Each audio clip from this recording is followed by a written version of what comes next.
"You're in the way," my sister said. "Not to a stranger. To me, in my own apartment. The one I'd been paying for by myself for 4 years. She didn't even look up from her phone when she said it. I was standing in my own kitchen, making coffee at 7 in the morning, and she was sitting at my table with her husband's laptop open and a mug I'd bought at a farmer's market in Portland, and she told me I was in the way. I moved. I actually moved. Stepped to the left so she could see the window better, or breathe better, or whatever it was she needed. I moved in my own kitchen and didn't say a word. That's where this story really starts. Not with what they did later, with that moment, with me stepping aside. I need to back up. My name doesn't matter for this. What matters is that I'm 31, I'm a licensed occupational therapist, and I have spent the last 4 years building something that is entirely mine. A one-bedroom apartment on the 4th floor of a building with a broken elevator and a landlord who fixes things eventually. A lease that became a purchase in year 2 because the owner wanted out, and I had just enough saved for a down payment. My name went on the deed on a Tuesday in October. I cried in the parking garage of the title company and ate a gas station burrito to celebrate. It wasn't glamorous, but it was mine. My sister is 3 years older than me. She married her husband. I'll call him what most people eventually called him, which was the problem, 6 years ago. He'd been in and out of sales jobs the whole time I'd known him, always one deal away from something big, always one bad month away from disaster. My parents adored him, my dad especially. They'd go golfing together on weekends, which I found baffling because my dad hadn't golfed in 15 years before that man showed up and handed him a set of clubs as a birthday gift. Suddenly, they were inseparable. Suddenly, my sister's husband was the son my father always talked about, but never said out loud he wanted. I was the daughter who handled things, who called the insurance company when my mom's claim got denied, who drove 3 hours to help my parents move out of their house when they downsized, who researched the Medicare supplement plan and sat on hold for 45 minutes to get it sorted. Infrastructure. That's the word I used to describe myself back then, and I didn't even mean it as a criticism. I thought it was just how families worked. Some people are the ones in the photos. Some people make sure the photos get taken. My sister called me on a Thursday in March. She said they were having some financial trouble. Nothing serious, she said. Just a rough patch. Her husband's commission structure had changed, and the timing was bad, and they'd had some unexpected expenses, and their landlord had raised the rent. And it would just be, she used this word, just, like it was a tiny thing she was asking. It would just be easier if they could stay with me for a couple of months while they got back on their feet. I want to be honest about what I felt in that moment. I felt yes before I even thought about it. That's what I mean about being infrastructure. The yes was already there, automatic, like a reflex. Of course, family. Of course. I said yes. I told her the pull-out couch in the living room wasn't the most comfortable thing in the world, but I'd get a better mattress topper. She laughed. She said they didn't need anything fancy. She said I was the best. They showed up with 11 boxes, 2 suitcases, a floor lamp, and a coffee maker that was nicer than mine. That was a Friday. By Sunday, her husband had taken over my desk. The one in the corner of the living room where I did my documentation after patient visits. Because, he said, he needed a proper workspace for his calls. He said it with such total confidence, like the desk's entire life had been leading up to this moment of serving him. I moved my laptop to the kitchen table. Fine, temporary. By the second week, my sister had reorganized the bathroom cabinet. My things were under the sink in a plastic bin. Her things were on the shelves. She said it made more sense logistically. She said it with the tone of a person doing me a favor. I said okay. I don't know why I said okay. I knew it wasn't okay, but I said it. Week 3. Her husband mentioned, like it was nothing, that the bedroom would really work better for them because he had early calls, and she was a light sleeper, and the street noise was bad on the living room side. He said this while eating the pasta I had made for dinner, using the fork I'd had since college. I said I'd think about it. I have never hated myself more than I do for those 4 words. I said I'd think about it, about giving up my own bedroom, in my own home. I gave them the bedroom. I slept on the pull-out couch for 3 weeks before my back told me it was done with that arrangement. Here's what I want you to understand about that period. I wasn't stupid. I have a graduate degree, and I helped them rebuild function after strokes and injuries and surgeries. I understand compensation patterns. I understand when a body is adapting to something harmful, and I could not see that I was doing it myself, in real time, in my own home, every single day. There's something about family that bypasses the part of your brain that protects you, something about a sister's voice and a lifetime of yes and the belief, the deep, foundational belief, that this is temporary, and they love you and it will be fine. The month mark came and went without any mention of leaving. I asked gently at dinner. What was the timeline looking like? My sister looked at her husband. He looked at the table. She said things were still a little complicated. She said they were so grateful. She said she didn't know what they'd do without me. I said, of course. Take the time you need. I went to bed on my pull-out couch and stared at the ceiling for 2 hours.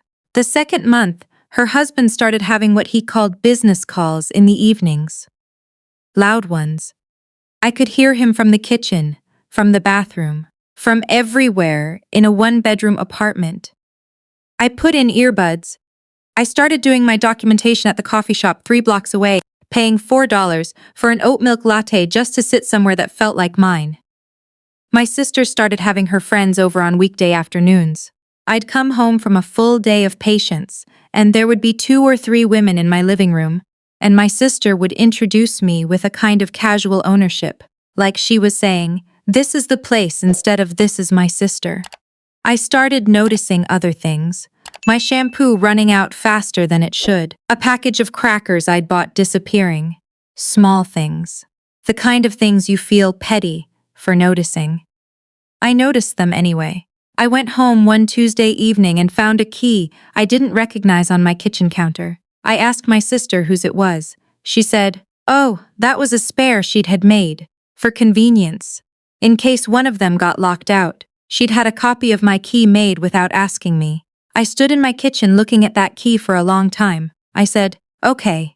I put the key in my junk drawer, and I went to bed, and I did not sleep, and I thought about all the times I had said, "Okay," and I tried to count them, and I lost count. The thing that finally cracked it open wasn't dramatic. It wasn't a fight. It was a Tuesday morning in May, 2.5 months in, when I came out of the bathroom and my sister was standing in the hall, and she looked at me and said, "Oh, you're still here?" Like she'd forgotten I lived there. Like she was surprised. "Oh, you're still here?"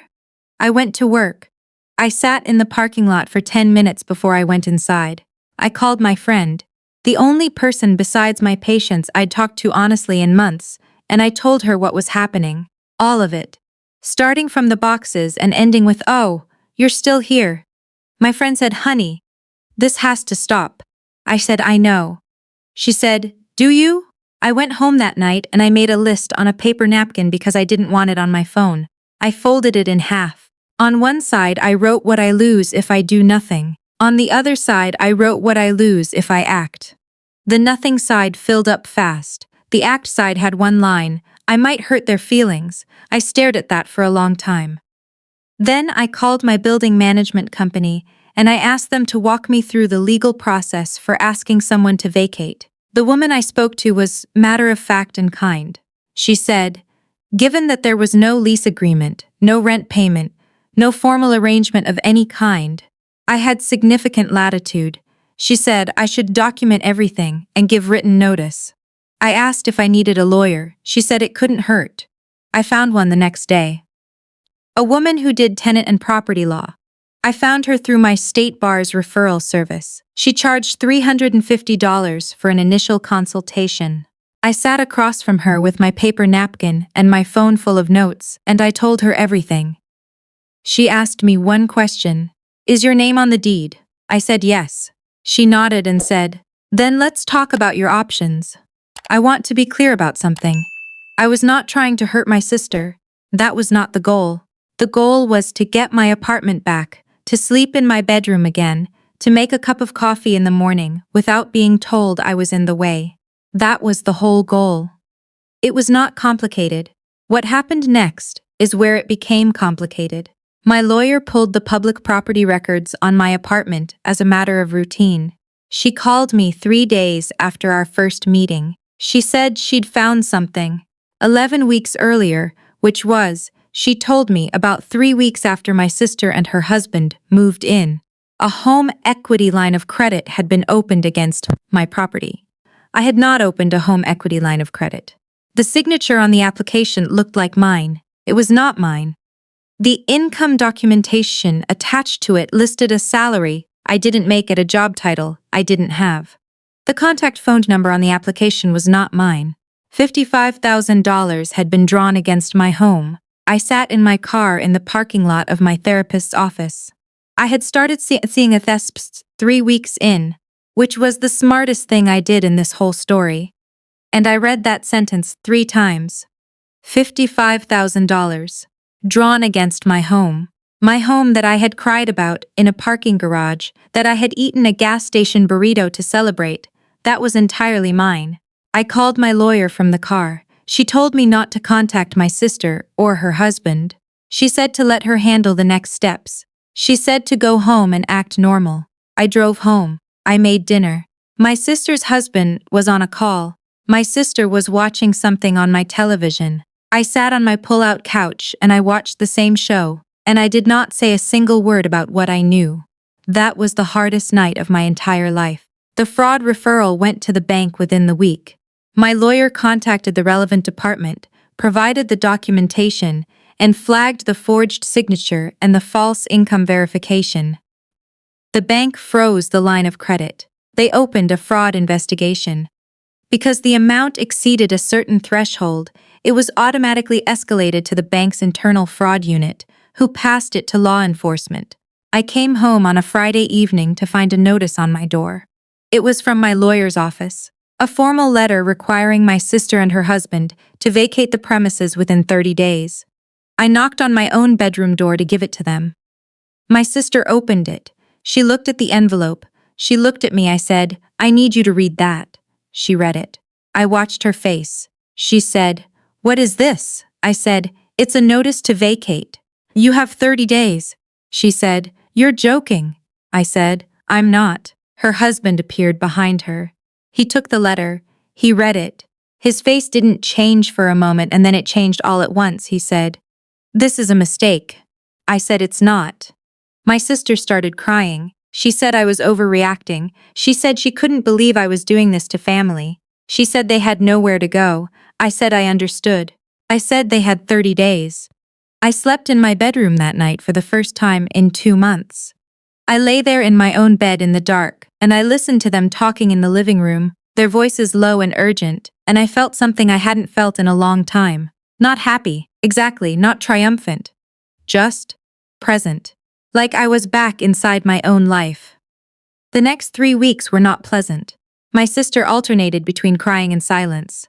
Her husband made one attempt to talk to me about the misunderstanding, which is what he called it, the $55,000 forged signature line of credit misunderstanding. I told him I wasn't able to discuss it and that he should speak to his own attorney. My parents called. My dad called first. He said he'd heard what was happening and he was disappointed in me. He said, "Family is family." He said I was being vindictive. He said, my sister and her husband were going through a hard time and I was making it harder. I let him finish. Then I told him about the line of credit. There was a long silence. He said, "What?" I told him again. $55,000, my home, my signature, without my consent. He didn't say anything for a while. When he spoke again, his voice was different. "Quieter," he said. "I didn't know that." I said, "I know you didn't." My mom called an hour later. She cried. I cried too, a little, because she sounded so old on the phone and so tired, and I understood that this was breaking something in our family that was going to take a long time to fix. But I also understood something else. I understood that I had almost let it go. I had almost said okay one more time and handed over my home and walked away from $55,000 and my own safety and my own life, and called it keeping the peace. I had been that close. My sister and her husband left on day 26. I was at work. I came home to find my key, the one from my junk drawer and presumably the copy sheet had made on the kitchen counter. No note. I stood in my apartment. Just stood there. It was quiet in a way it hadn't been in months. The floor lamp they'd brought was still in the corner. One of their coffee mugs was in the drying rack. I put the mug in a box. I carried the floor lamp down to the lobby and left it by the mail area in case anyone wanted it. Then I went back upstairs, and I made coffee and I drank it standing in my kitchen, looking out the window, not in anyone's way. The fraud case is ongoing. I'm not going to tell you it's been resolved because it hasn't. What I will tell you is that my name is clear. The fraudulent line of credit has been formally disputed and removed from my property records, and my credit is intact. What happens to my sister's husband legally is not something I'm driving. I reported what I found. My relationship with my sister is, I don't have a clean word for it. We've spoken twice since they left. Short conversations. Careful. She has not apologized for the line of credit. I think she may not have known the full extent of what he did. I think she may have known more than she's admitted. I don't know which is true and I may never know. What I know is this. I bought this apartment because I wanted something that was entirely mine. I signed my name on those papers, and I cried in a parking garage because I had built something real from nothing, slowly, on my own. And then I almost gave it away piece by piece.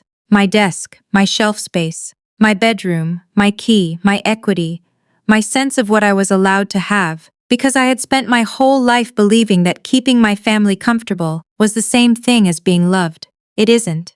Being loved means someone considers your comfort too. Being family means the door swings both ways. I sleep in my bedroom now. I keep my things on the bathroom shelves. I drink my coffee in the morning in my kitchen, and I am not in anyone's way. My friend asked me recently what I would have done differently. I thought about it for a while.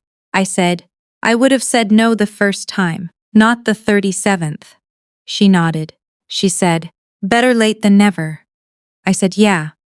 But I want to be someone who catches it on the first one next time. And I think that's the real thing I'm carrying out of this. Not the anger, not the fraud case, not even the relief of having my apartment back. It's the understanding that a boundary said once, clearly, early, before the boxes arrived, before the desk was taken, before I ever slept on my own pull-out couch, would have protected everyone, including her, including him, including the version of me that spent 2.5 months disappearing inside her own home. You are allowed to say no. You are allowed to say it before you have a reason that feels big enough, before the fraud, before the forged signature, before the key you didn't authorize. You're allowed to say it just because the answer is no. That's enough. That's always been enough. I just wish it hadn't taken $55,000 in 2 months on a pull-out couch for me to remember it.